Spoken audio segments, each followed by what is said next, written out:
Единствениот оджачар во Штип и регионот Илија Димишков деновиве почесто е на крововите од штипските куќи отколку на улица.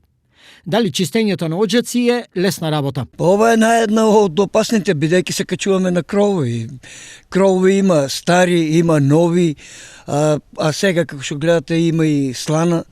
Многу е лизгаво. Самиот оджачар треба да внимава горе кога се кача на крово, да не скрше некој цреп, односно керамида, да види на каков кров се качува.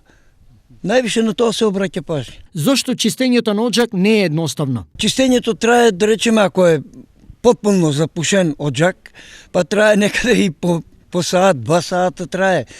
Има и пробивање. Бидејќи во самите оджаци се ствара еден голем проблем, тесно грло, и на тесното грло се паќат планши од сагите, залепат. Тоа се зависи од дрвата, какви дрва се користи. Буковите и дабови дрва се најпогодни, но по можност суви.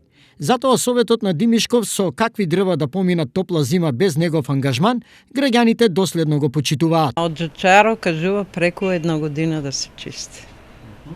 И вие редовно го правите? Да.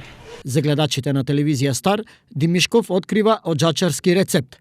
Како оджакот во една сезона да остане чист? Да стават од вар негасена, камен вар, тоа се вика лековита вар, бидејќи внатре кога се створи ова кохезијата на сагите, варта и сагите кондензират и се ствара една ферментација на самиот вар и не дозволува лепење на саги. Иако ризична, оджачарската професија е исплатлива, тврди нашиот соговорник.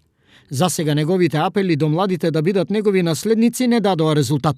Но се надева дека тој, иако единствен, нема да биде и последниот штипски оджачар.